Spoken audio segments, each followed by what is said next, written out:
Olá pessoal, sejam muito bem-vindos a mais esse programa. Para você que ainda não me conhece, meu nome é Davi, eu sou médico neurologista, também sou especialista em medicina legal.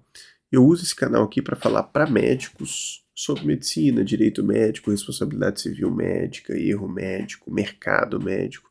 Trago notícias relacionadas a esses assuntos. Inclusive no programa de hoje eu trouxe para vocês duas notícias muito interessantes, né? Aliás, antes de começar, queria pedir a gentileza, se você é um médico, um colega que se interessa por esses assuntos, você deixar a sua inscrição aí no nosso canal para que em breve a gente possa voltar a fazer nossas transmissões ao vivo, né? Então vamos lá. Primeira notícia aqui que eu trouxe para vocês. A ANS inclui primeira cirurgia robótica na cobertura obrigatória dos planos de saúde. Essa notícia não é exatamente recente, tá? Mas eu quis trazer aqui para vocês porque esse é um assunto que a gente ainda vê muito discutido na justiça.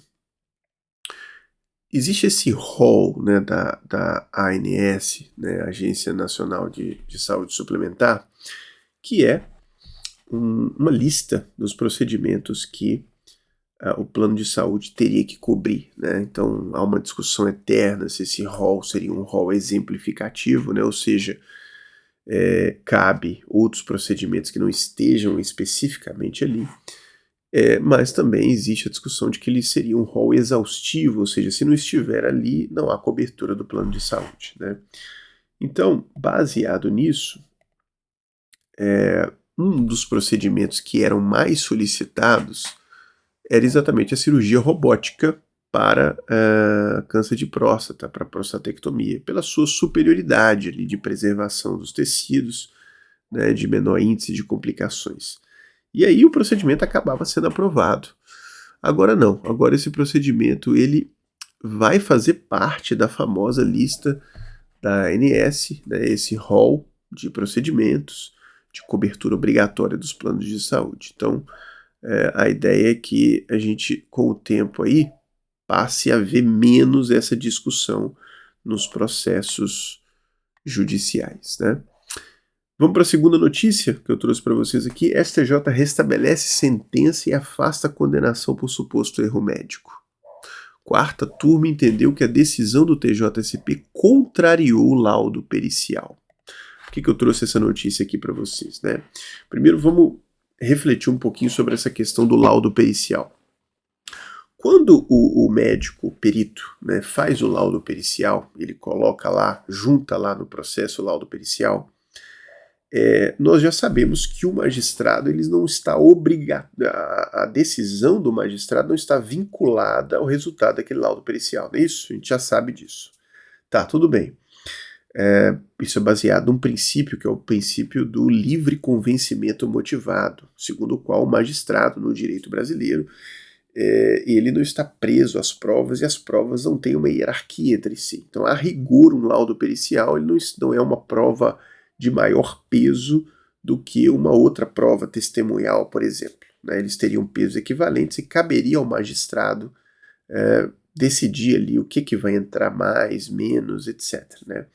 Porém, é um livre convencimento motivado. O que significa isso? Significa que, para que o magistrado eventualmente descarte um laudo pericial ou coloque uma outra prova de outra natureza acima do laudo pericial, ele precisa fazer isso de uma maneira fundamentada, de uma maneira motivada. Ele precisa explicar por qual motivo ele está fazendo isso. E é o que essa notícia diz aqui, meus caros. Olha que interessante, né? A quarta turma do Superior Tribunal de Justiça, por unanimidade, deu provimento a recurso para reestabelecer sentença que havia afastado responsabilidade por suposto erro médico em caso de óbito de recém-nascido.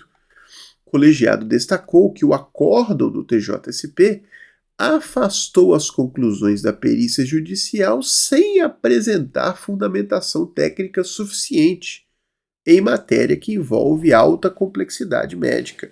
O que ele está dizendo aqui? É possível afastar o laudo pericial? Claro que é possível. É possível jogar um laudo pericial no lixo? É possível. É possível anular uma perícia? É possível. Solicitar uma nova perícia médica para poder fazer frente à anterior? Tudo isso é possível, desde que maneira motivada. Por quê? Porque se trata de um assunto de alta complexidade, um assunto que está para muito além do conhecimento do juiz. Então, assim, uma decisão maravilhosa, né, acertadíssima. A controvérsia envolve ação indenizatória por danos morais proposta contra profissionais de hospitais sob a alegação de falha na prestação de serviços de saúde. Então, obviamente, foi pedido um laudo pericial, né, esse laudo pericial foi feito, e sabe-se lá por que o acórdão do Tribunal de Justiça foi contrário ao laudo pericial, sem demonstrar um motivo para que isso acontecesse, né? Tá joia, pessoal? Programa curtinho hoje, só para a gente estrear esse novo formato. Daqui a pouquinho, né, em breve, em poucos dias, vamos fazer novos programas até a gente ir ajustando e ficar no formato que a gente deseja, né? Forte abraço para vocês, até o próximo vídeo, se Deus assim o permitir. Até lá.